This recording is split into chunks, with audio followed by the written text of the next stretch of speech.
Hello student, आपका हमारे इस क्लास 12 की बायोलॉजी क्लास में बहुत बहुत स्वागत है। उम्मीद करते हैं आप लोग बहुत अच्छे होंगे और अपने बोर्ड एग्जाम की अच्छी तैयारी कर रहे होंगे। चलिए बच्चों, आज क्लास शुरू करते हैं। आज के इस लेक्चर्स में हमारा जो चैप्टर है वंशागत का आणविक आधार, तो इस चैप्टर से एक ऐसे क्वेश्चन को लेके आए हैं जो आपके बोर्ड एग्जाम में काफी ज्यादा इंपॉर्टेंट है। ये क्वेश्चन आपके बोर्ड एग्जाम में इतनी बार पूछा गया है कि मान के चलिए हर साल जो है पूछा जाने वाला एक क्वेश्चन है। तो ऐसे क्वेश्चन को जरूर आप देखिए। आज का हमारा जो मोस्ट इंपॉर्टेंट क्वेश्चन है, आनुवांशिक कूट क्या है, इसकी विशेषताएं लिखिए। एक तो ऐसे करके खूब पूछा गया है। इसी क्वेश्चन को और जो पूछा गया है दूसरे तरीकों से, समारंभन कोड एवं समापन कोड से आप क्या समझते हैं, ऐसे भी करके कई बार पूछा गया है। और इसी क्वेश्चन को और तरीके से भी पूछा गया है, जेनेटिक कोड क्या है, यह किस प्रकार कार्य करता है। तो ये काफी ज्यादा इंपॉर्टेंट है। चलिए इस क्वेश्चन को हम जो है अच्छे से समझते हैं। सबसे पहले बात आती है बच्चों कि आनुवांशिक कूट या जेनेटिक कोड क्या होते हैं। अब चाहे आप आनुवांशिक कोड कह लीजिए और चाहे इसी को जेनेटिक कोड कह लीजिए, बात एक ही है। तो अब ये आनुवांशिक कोड और ये जेनेटिक कोड होते क्या है, तो देखो बच्चों, देखा जाए तो आनुवांशिक कोड या जेनेटिक कोड डीएनए अणुओं में उपस्थित नाइट्रोजन क्षारकों का अनुक्रम होता है। यानी आप जानते हैं जो डीएनए अणु होते हैं, तो डीएनए अणुओं में जो है नाइट्रोजन के जो नाइट्रोजनी क्षारक होते हैं, इनका एक अनुक्रम लगा होता है, यानी एक पैटर्न होता है।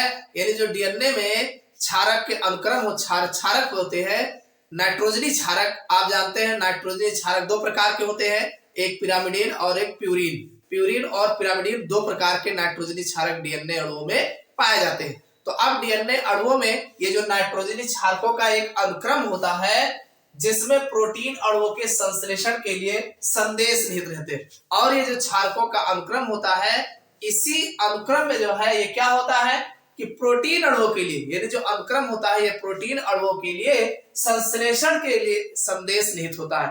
यानी ये प्रोटीन अणुओं के लिए संश्लेषण करना, यानी प्रोटीन अणु जो संश्लेषित होते हैं उनके लिए संदेश निहित होता है। यानी ये जो है जो क्षारकों का अनुक्रम होता है, ये किसके लिए संदेश होता है, ये प्रोटीन अणुओं के लिए एक संदेश जो है निहित होता है। यानी एक संदेश होता है भाई, जैसा उस पर अनुक्रम बना होगा वैसा ही अनुक्रम जो है प्रोटीन अणुओं के लिए संदेश प्राप्त होता है। तो ये तो बात हो गई आनुवांशिक कोड या जेनेटिक कोड। यानी आप समझ गए होंगे कि आनुवांशिक कोड या जेनेटिक कोड जो होता है, डीएनए अणुओं में जो क्षारक होते हैं, तो इनके क्षारकों का जो है एक प्रकार का अनुक्रम होता है जो प्रोटीन अणुओं के संश्लेषण के लिए संदेश निहित होते हैं। तो इतनी बात समझ में आ गई। अब मामला यह है कि कोडान किसे कहते हैं भाई। अब इसी में आपको कोडान और एंटी कोडान ये आपको देखने को मिलेगा।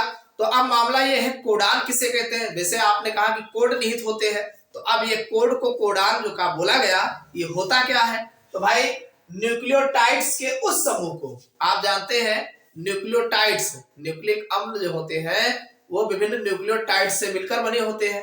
तो जो न्यूक्लियोटाइड्स के उस समूह को जिसमें किसी एक अमीनो अम्ल के लिए, भाई न्यूक्लियोटाइड्स के उस समूह को जिसमें किसी एक अमीनो अम्ल के लिए संदेश या कोड हो, किसी एक अमीनो अम्ल के लिए संदेश या कोड निहित हो, तो इसे कोडान कहते हैं। समझ में आई बात, नहीं समझ में आए भाई, न्यूक्लियोटाइड्स के उस समूह के लिए, न्यूक्लियोटाइड्स के किसी विशेष समूह के लिए जिसमें किसी एक अमीनो अम्ल, जिसमें किसी एक अमीनो अम्ल के लिए संदेश या कोड निहित होता है, कोडान कहलाते हैं। समझ में आ गई बात। अब इसमें यह है जैसे AUG समारंभन कोडान है, यानी एक कोडान की अगर हम बात करें तो AUG, क्या हमने कहा, हमने कहा AUG, ये जो है ये एक प्रकार का समारंभन कोडान है। कौन सा कोडान है, समारंभन कोडान होता है। मतलब ये जो है स्टार्टिंग का कोडान जो है समारंभन कोडान बोला जाता है। किसको बोला जाता है, AUG को। समझ में आ गई बात। तो कोडान क्या होते हैं, कोडान जो होता है पॉलीन्यूक्लियोटाइड के उस समूह को जिसमें किसी एक अमीनो अम्ल के लिए विशेष संदेश जो है या कोड जो है निहित होता है, इसी को कोडान कहा जाता है। जैसे हमने कह दिया आपको AUG समारंभन कोडान होता है। ये तो हो गया कोडान। अब मामला ये है एंटी कोडान। भाई कोडान के अपोजिट जो होगा वो एंटी कोडान बोला जाएगा। तो tRNA में उपस्थित, अब यहाँ पर बात आई tRNA, जो ट्रांसफर स्थानांतरण RNA होता है, तो tRNA में उपस्थित उस तीन क्षारक समूह को यानी उसमें जो 3 क्षारक समूह होते हैं उस 3 क्षारक समूह को यम आरएनए पर उपस्थित कोडान का पूरक हो, जो यम आरएनए पर उपस्थित मैसेंजर आरएनए पर उपस्थित कोडान का पूरक हो, मतलब कोडान के पूरक होते हैं उन्हीं को एंटी कोडान कहते हैं। बात समझ में आई भाई?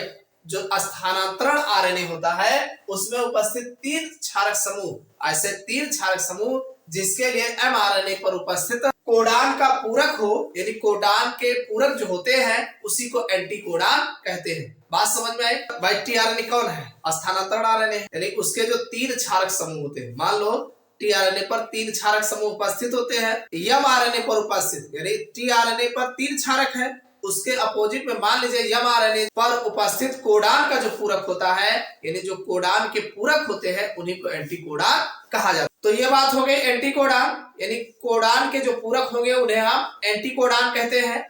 अब मामला आता है त्रिकोड या ट्रिपल कोड क्या होते हैं, ये भी आपके एग्जाम में काफी पूछा गया है।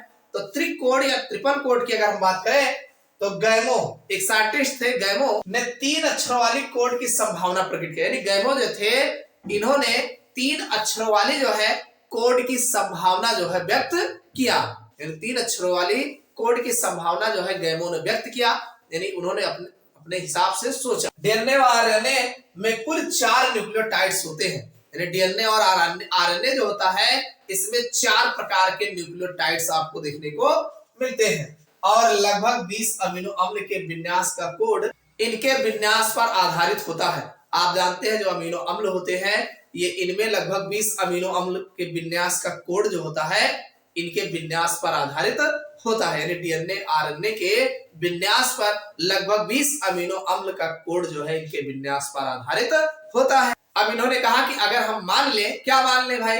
अगर हम मान लें प्रत्येक कोड केवल एक न्यूक्लियोटाइड का बना होता है, यानी हर एक कोड जो है वो सिर्फ एक न्यूक्लियोटाइड का बना है। पहले ऐसे बताया गया कि अगर हम ये मान लें कि जो प्रत्येक कोड होता है वो सिर्फ एक न्यूक्लियोटाइड का बना होता है, तो इससे कुल 4 कोड बनेंगे। भाई इससे कितना कोड बन जाएगा? सिर्फ 4 ही कोड जो है बनेंगे, जो सिर्फ 4 अमीनो अम्ल के विन्यास को नियंत्रित कर सकते हैं। अब ये 4 कोड कितने को नियंत्रित करेंगे? वो सिर्फ 4 अमीनो अम्ल के विन्यास को ही नियंत्रित करेंगे। बात समझ में आई? उसके बाद फिर कहा अगर प्रत्येक कोड को 2 न्यूक्लियोटाइड का माना जाए, अगर हम प्रत्येक कोड को 2 न्यूक्लियोटाइड मान लें तो 2 न्यूक्लियोटाइड अगर मानते हैं तो 4 गुणे 4 मतलब 4 चौक 16, इससे 16 कोड बनेंगे। भाई एक में 4 है और 4, और अगर हम 2 माने तो 4 चौक 16 हो जाएगा, तो इससे 16 कोड बनेंगे। तो ये सिर्फ 20 अमीनो अम्ल के लिए पर्याप्त नहीं है, यानी अगर सोचा जाए कि 20 अमीनो अम्ल के लिए 16 बन रहा है और 20 तुम्हें चाहिए लगभग, तो ये भी पर्याप्त नहीं है भाई। 20 के लिए कहां पूरा होगा?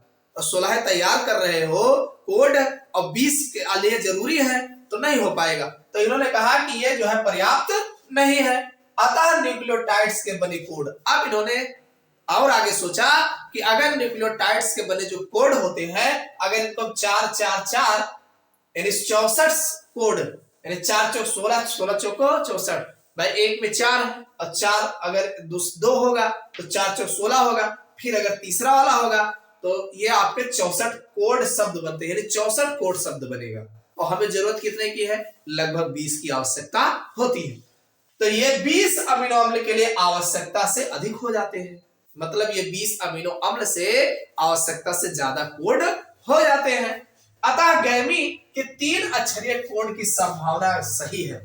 भाई अब हमें गैमी की जो बात कही इन्होंने कि 3 अक्षरीय कोड की संभावना सही है। भाई अगर 2 अक्षरीय कोड है तो 16 तैयार होता है और 20 अमीनो अम्ल वैसे तैयार है, तो 20 अमीनो अम्ल के लिए ये पर्याप्त नहीं है, तो इन्होंने 3 अक्षरीय कोड की संभावना जो है व्यक्त की। समझ में आई बात? तो ये तो इनका त्रिक कोड जो है गैमी ने जो है 3 अक्षरों वाली कोड की संभावना जो है प्रकट किया। तो ये तो बात हो गई कि आनुवांशिक कोड या जेनेटिक कोड क्या होते हैं, और दूसरी बात कोडान और एंटी कोडान किसे कहते हैं, और त्रिक कोड। अब इसमें यह मामला आता है श्रृंखला का समारंभन कोड एवं समापन कोड के कोडान। तो ये कौन होते हैं? श्रृंखला के समारंभन कोड और समापन के कोडान कौन होते हैं? चलिए इनको भी अच्छे से समझ लेते हैं। देखो बच्चों, अगर हम बात करें श्रृंखला का समारंभन एवं समापन करने वाले कोडान। तो श्रृंखला को समारंभन मतलब प्रारंभ करने वाले, और जो समाप्त करने वाले कोडान होते हैं इनके बारे में अगर देखा जाए तो सिस्ट्रॉन के प्रथम कोडान यानी जो सिस्ट्रॉन होता है, तो सिस्ट्रॉन का जो प्रथम कोडान को समारंभन यानी पहले कोडान को समारंभन कोडान कहते हैं। जो पहला कोडान होता है उसी को समारंभन कोडान कहा जाता है। यानी सिस्ट्रॉन के जो पहला कोडान होता है इसी को समारंभन कोडान कहा जाता है। यह पॉलीपेप्टाइड श्रृंखलाओं के कोडित होने के संदेश को प्रारंभ करते हैं। जो पॉलीपेप्टाइड श्रृंखलाएं होती हैं को कोडित होने के संदेश को जो है प्रारंभ करते हैं। यानी पॉलीपेप्टाइड श्रृंखलाओं को कोडित होने के संदेश को जो है प्रारंभ करते हैं। अधिकतर श्रृंखलाओं में AUG समारंभन कोडान होता है। यानी जितनी भी श्रृंखलाएं होती हैं ज्यादातर में अगर देखा जाए तो AUG जो होता है यही समारंभन कोडान जो है होता है। यह मेथियोनिन नामक अम्ल को कोडित करता है। अब ये समारंभन कोडान किसको कोडित करता है? ये मेथियोनिन नामक अम्ल को जो है कोडित करता है। इसी प्रकार सिस्ट्रॉन का अंतिम कोडान, इसी प्रकार अगर देखा जाए तो जो सिस्ट्रॉन का अंतिम कोडान होता है, अंतिम कोडान पॉलीपेप्टाइड श्रृंखलाओं का समापन करता है। भाई अंतिम वाला जो होगा जाहिर सी बात है वो पॉलीपेप्टाइड श्रृंखलाओं का समापन करता होगा, जिसे समापन कोडान कहते हैं। भाई जब अंतिम में है तो जाहिर सी बात है इसे हम समापन कोडान कहा जाता है। समापन कोडान 3 होते हैं। यदि समापन कोडान को अगर गौर से देखा जाए तो ये 3 प्रकार के आपको देखने को मिलेंगे, या 3 जो है देखने को मिलेंगे। पहला UAA और दूसरा है UGA और तीसरा है UAG। ये 3 है समापन कोडान जिसे कहा जाता है। आपके बोर्ड एग्जाम में विकल्प में जो है आरंभन कोड, प्रारंभन कोड या समापन कोड कौन है बाकायदा पूछे गए हैं। तो काफी ज्यादा इंपॉर्टेंट है और मोस्ट इंपॉर्टेंट है।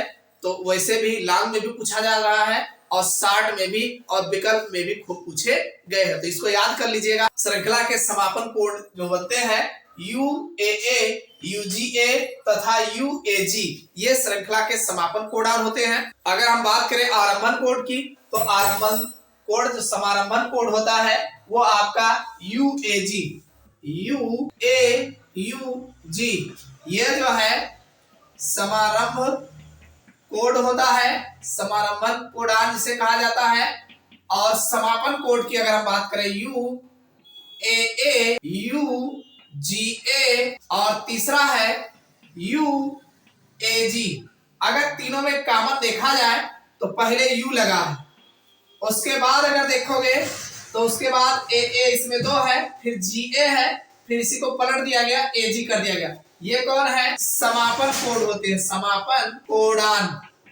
तो समझ में आ गया होगा कि समारंभन कोड और समापन कोड कौन है। प्रारंभ में जब इनका ज्ञान नहीं था, यानी जो समापन वाले कोड थे इनके बारे में जानकारी नहीं पता थी, तो इसे निरर्थक कोडान कहलाते थे, यानी इसे निरर्थक कोडान कहा जाता था। तो समझ में आया कि ये हमारे जो है समारंभन कोडान और समापन कोडान किसे कहते हैं। समारंभन कोडान जो है सिस्टान के प्रथम कोडान को जो समारंभ कोडान कहते हैं, यानी सिस्टान के प्रथम कोडान को ही समारंभ कोडान कहा जाता है। ये पॉलीपेप्टाइड श्रृंखलाओं को कोडित होने के संदेश जो है प्रारंभ करते हैं। समझ में आ गई बात? तो उम्मीद करता हूँ ये क्वेश्चन आपको अच्छे समझ में आ गया होगा। तो ये वीडियो आपको कैसा लगा कमेंट करके जरूर बताइएगा। इसको ज्यादा से ज्यादा शेयर करिएगा। फिर मिलते हैं अगले क्लास में अगले टॉपिक के साथ।